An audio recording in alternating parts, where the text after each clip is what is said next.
Hey everyone, welcome to this explainer. Today we're tackling something we all deal with, whether you're running your own life, a household, or an entire country. We're breaking down the fundamental problems of an economy by looking at human wants and the law of scarcity. Let's just jump right in. To really understand the global economy, let's start with a super relatable scenario. Picture this. You've been saving up forever, and you finally get that brand new bicycle you've been begging for. It is perfect. But literally the second you start pedaling down the street, boom, a thought bubble pops up over your head. Suddenly, you're picturing yourself on a sleek, fast motorbike. Why on earth does that happen? Why aren't we ever just satisfied? Well, this right here is the ultimate hook of economics. And that brings us to our first core concept, unlimited human wants. In economics, wants are completely endless, and they actually multiply over time. As soon as you satisfy one single want, another one immediately crops up to take its place. It's not just you being greedy, it's literally human nature. The moment you get the bike, you want the motorbike. Once you get the motorbike, you want a car. The cycle never ends. Now, since we obviously can't have everything all at once, what do? We rank them. Because wants differ in how urgent they are, we create what economists call a scale of preference.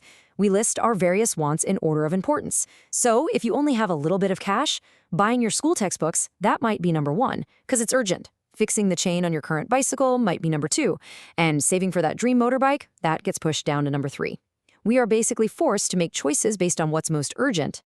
And this ranking system leads us directly into the law of scarcity. Now, scarcity is not an absolute concept. It is entirely relative. Goods are scarce simply because we don't have enough resources to produce all the things people want. It's a ratio, right? Compared to our completely unlimited multiplying wants, the resources we actually have to fulfill them are limited. So we've just hit the first 2 causes of our economic problems: unlimited human wants and limited productive resources. Things like land, labor, and capital, which are all restricted by population size and technology. But there is a third massive piece to this puzzle. Resources have alternative uses. Think about it.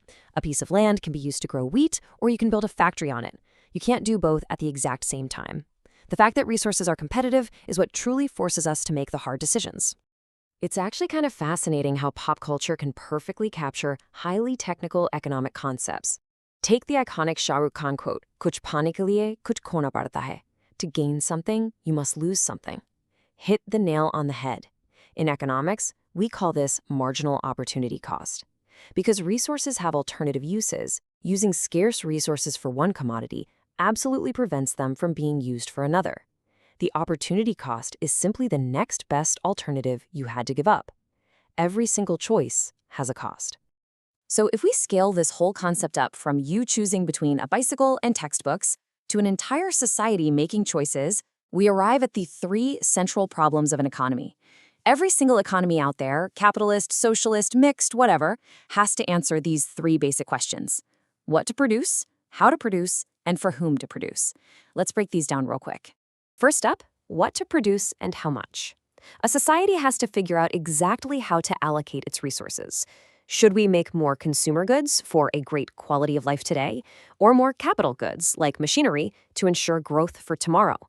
The classic textbook example here is choosing between civilian goods, represented by butter, and wartime goods, represented by guns. If you want to produce more guns, you literally have to pull resources away from producing butter. You just can't have maximum security and maximum luxury at the exact same time. Okay, once we figure out what we're making, we have to solve the second problem. How do we produce it? This is all about choosing your production technique. You basically have 2 main choices. You can go labor-intensive, which uses lots of workers and less machinery, think weaving cotton on hand looms, or capital-intensive, using massive machinery and fewer people, like big power looms. How does a society choose? Well, it depends on what they have an abundance of. A country with a massive workforce will lean towards hand looms to create jobs, while a tech-heavy economy with a labor shortage will totally fire up those power looms. And that brings us to the third big question: for whom to produce? Once all these goods and services are created, who actually gets to take them home?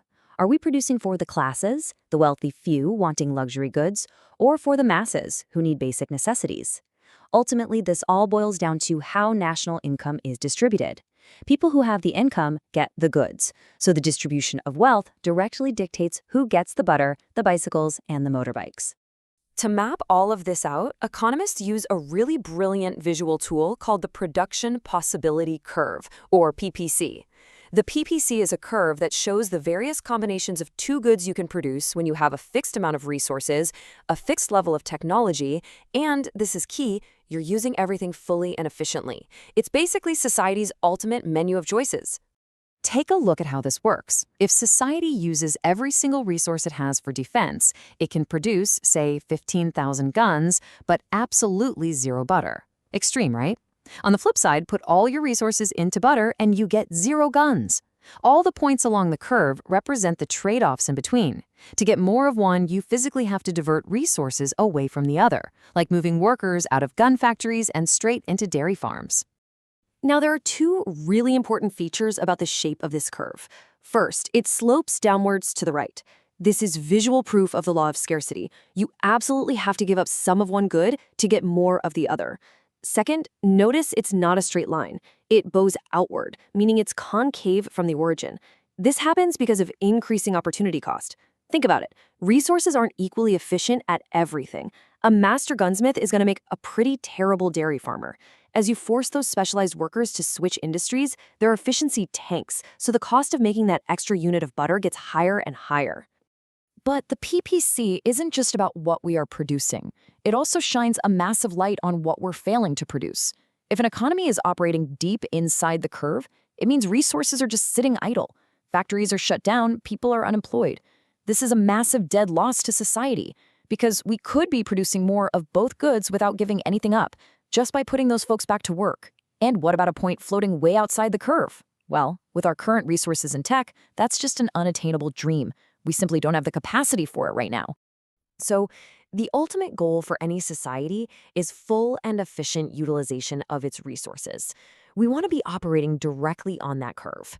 Being right on the line means we are completely avoiding the sheer waste of unemployment, and we're avoiding inefficiency. We aren't making carpenters try to do a mason's job. Every single resource is deployed to its absolute best possible use, giving us the absolute maximum output.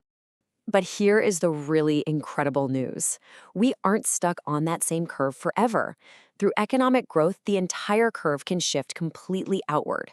Over time, as a nation gains more resources, grows its workforce, and, most importantly, invents new technology, its overall capacity expands. When that whole curve shifts outward, those points that were totally impossible just a few years ago, suddenly, they're entirely within our reach. National income goes up and our standard of living rises. So we've seen how expanding our resources pushes the boundaries of what's possible, bringing things we once thought were unattainable right into our daily lives. But I want to leave you with a question, one that brings us all the way back to the very beginning of this explainer. If economic growth means our capacity to produce keeps expanding, but human wants are inherently endless and multiply the second they're satisfied, will we ever truly reach a point where we have enough? It's a crazy paradox of human nature. Definitely something to think about the next time you finally get exactly what you want and immediately start dreaming of the next big thing.